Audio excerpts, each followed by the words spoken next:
이어서 바른 시각으로 보는 바른경제연구소 강신철 교수와 함께하겠습니다. 어서 오십시오, 교수님. 예, 안녕하세요. 문재인 대통령이 호주를 방문하지 않았습니까? 네. 예, 호주에서 이제 정상회담을 했는데 이게 경제적인 여러 가지 또 의미가 있어서요. 이 부분을 좀 예. 오늘 바른경제 시간에 좀 살펴봐야 될 것 같습니다. 예, 문재인 대통령 임기 말에 호주를 방문해서 정상회담을 여는 목적은 이제 크게 국방 외교하고 경제 외교를 들 수가 있는데요. 예. 이전 정상회담에서 이제 코로나 대응과 수소 경제, 방산 분야 협력은 물론 이제 특히 호주가 보유한 히토리와 리튬 등 그 핵심 자원들에 대한 공급망 구축 방안도 이번에 다룰 예정입니다. 예. 그 한국과 호주 간의 경제 통상 협력 증진 방안의 일환으로 탄소 중립 기술과 수소 경제 등 그 미래 핵심 산업 분야에서 호혜적이고 미래지향적인 협력 관계를 구축하기로 했다라는 게 이제 정부 입장이고요. 특히 그 원자재, 핵심 광물 등 그 다양한 분야에서 안정적 공급망 구축을 위해서 체계적 협력을 지속해 나가기로 했습니다.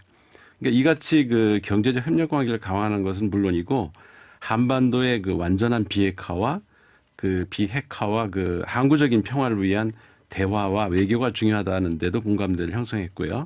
예.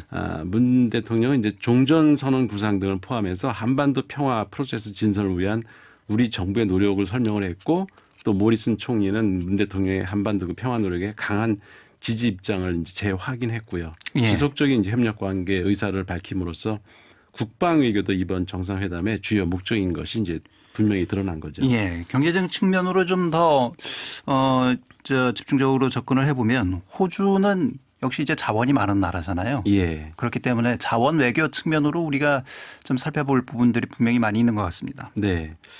정부는 이번 호주와 정상회담을 통해서 최근 요소수 사태로 이제 문제가 된 그 공급망 불안에 대처하고 탄소 중립과 그 수소 경제 등 기후 변화에 따른 그 녹색 선장 협력, 특히 눈에 띄는 게 이제 K9 자주포 그 방산 수출에 초점을 맞추고 있는 걸로 보이는데요. 예.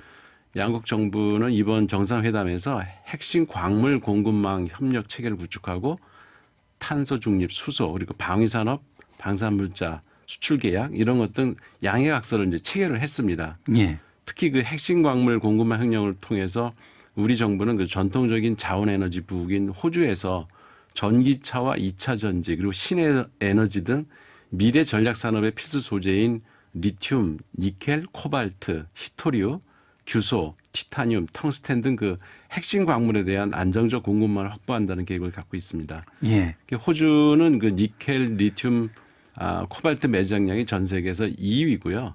그 히토리우 생산량은 전 세계 4위라서 우리나라가 특히 반도체 그 주력 산업 분야에 필요한 핵심 광물을 보유하고 있는 나라이기 때문에 전략적으로 매우 중요한 원료 공급원이 되는 거죠. 예.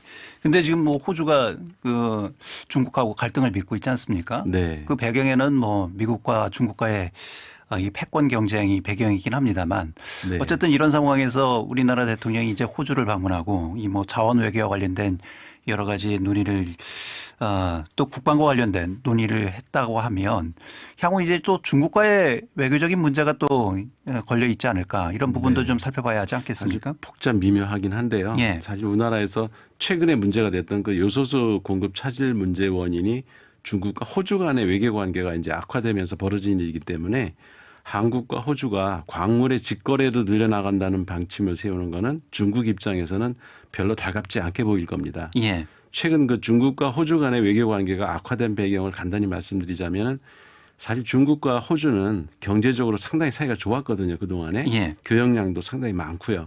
근데 중국이 그 호주의 광물과 농축산물을 엄청나게 수입해 왔고 호주 전체 유학생의 4분의 1이 중국 유학생일 정도로 그 두 나라 관계가 돈독했었는데 중국의 그 정치적 영향력이 호주 안에서 점점 커지면서 호주가 그 중국 사람들을 2017년부터 이제 견제하기 시작했어요. 예. 그러니까 여기에다가 또 미국 트럼프 대통령이 중국을 외교적으로 압박하는데 호주가 또 동참을 하면서 양국 관계가 이제 급격히 악화되기 시작했는데요. 예. 호주는 그 중국 기업 화웨이를 제재하고 그 홍콩 문제를 언급하면서 중국을 압박하기 시작했고 이에 맞서서 중국은 호주 소고기에 고율 관세를 매기는가 하면 보리, 와인, 뭐 색탄 등 그 농수산물에서부터 광물에 이르기까지 수입을 줄이면서 대대적인 이제 경제 보복에 나섰고 그 결과 중국 내 석탄 공급이 급격히 줄어들면서 화력 발전량이 줄어들고 석탄에서 추출되는 그 요소수 생산량도 급격히 줄어들어서 결국 그 우리나라가 요소 수입의 대부분은 중국에 의존하고 있다가 이 고래 싸움에 새우등 터지는 일이 예. 벌어진 거죠. 그래서 이제 우리도 이런 뭐 이른바 원자재 같은 전국 이런 이제 원자재들이 결국은 계속해서 이제 전략 물자화되고 있는 이런 추세이지 않습니까? 그렇죠. 예, 보호 무역 장벽들이 더 높아지면서 네. 그렇기 때문에 이런 원료들을 이제 안정적으로 공급받기 위해서는 이런 수입의 여러 가지 이제 경로를 다변화해야 된다. 이런 부분들에 있어서는 뭐 전문가들이 입을 모아서 다 얘기하고 있는 부분이지 않습니까? 예, 맞습니다. 그 요소수 수입을 중국에만 너무 의존하다가 공급 부족 사태를 겪었기 때문에 수입선을 다변화하기 위한 방책의 일환으로 그 석탄 매장량이 풍부한 호주와 교역을 직접 하겠다라고 하는 건 너무 당연한 거고 중국도 이런 자구 노력에 딴지 걸 명분은 아마 없을 겁니다. 그것보다도 그 중국이 촉각을 곤두세우는 부분은 한국과 호주 간의 그 방위산업 협력과 그 국제기구 가입 문제가 더 큰 것 같은데요. 예. 이번은 그 한국과 호주의 방산 협력 그 MOU 체결을 통해서 호주의 무기 체계 획득 전문 기관인 CASG는 우리 그 방사청과 그 양국의 방위산업 및 방산물자 협력을 위한 공식 채널이 됐고 실제로 그 CASG가 한국의 K9 자주포 획득을 위해서 한화 디펜스 호주 법인하고 계약을 체결한 것에 대해서 이제 중국이 어떤 반응을 보일지 이게 지금 사실 궁금한 상황이죠. 뭐 국방과 경제는 떼놓아야 떼놓을 수가 없는 맞습니다. 관계잖아요. 예. 예, 국방 외교가 곧 경제 외교이고 경제 외교가 국방 외교일 수밖에 없는 이런 지금 여러 가지 이제 복잡한 상황인데 네. 그렇다면 이 상황에서 이제 우리가 한국과 중국, 호주 어떤 관계 설정이 필요한가에 대한 여러 가지 또 고민이 필요할 것 같습니다. 예, 그 한국과 호주, 중국 3개국 간의 국방 외교 관계가 결국은 미국이 주요 변수로 작용하기 때문에 매우 복잡하고 미묘한 양상을 띠고 있는데요. 미국과 중국 간의 패권 경쟁에서 호주가 미국 편을 들고 있고 또 한국은 그 수출입 교역량의 대부분을 차지하고 있는 중국과 미국 어느 쪽도 포기할 수 없는 상황에서 호주와 이제 이번에 줄타기 외교를 하고 있는 거기 때문에 지금 문재인 대통령은 고도의 외교력을 발휘하고 있다고 해도 과언이 아닐 겁니다. 그러니까 미국, 중국, 호주 어느 나라도 기분 나쁘지 않게 하면서 우리가 실리를 챙겨야 되겠다는 입장이기 때문에 예. 상당히 이제 고도의 그 외교력을 발휘하지 않고서는 좀 오히려 역효과가 날 수도 있는 상황이거든요. 그러니까 미국과 호주는 최근 2021년 9월 15일 그 미국, 영국, 호주 세 나라가 인도 태평양 지역에서 3자 안보 파트너십 즉 그 새로운 군사 동맹 그 오커스라는 걸 만들어서 중국을 견제하고 있고 미국은 또한 그 미국, 일본, 호주, 인도 안보 협의체인 쿼드를 통해서 중국을 견제하고 있어서 한국이 호주와 국방 외교 관계를 밀접하게 맺는 것은 중국은 별로 반갑게 생각하지 않을 겁니다. 예. 그런데 경제적인 측면에서는 우리나라가 또 친중국 외교를 아주 적극적으로 펼치고 있거든요. 그러니까 아마 중국은 지금 난감한 상황일 것 같긴 해요. 정부는 그 포괄적 점진적 그 환태평양 경제동반자 협정 저희가 한번 여기 바른경제에서 다뤘는데 예.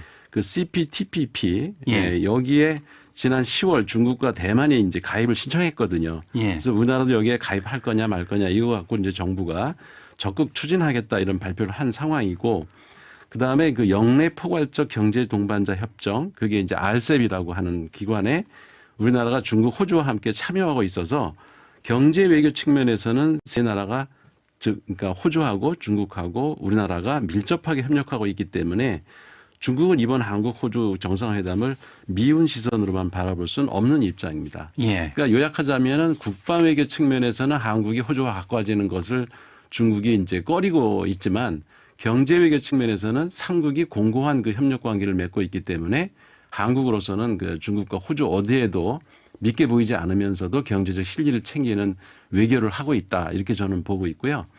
베이징 그 올림픽 보이콧을 검토하지 않겠다. 이렇게 정부가 발표한 것도 중국 감정을 건드리지 않는 아주 매우 소신 있는 고도의 외교 전략이라는 생각이 듭니다. 예.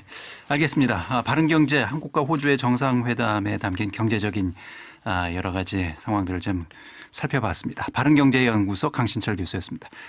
고맙습니다, 교수님. 예, 고맙습니다.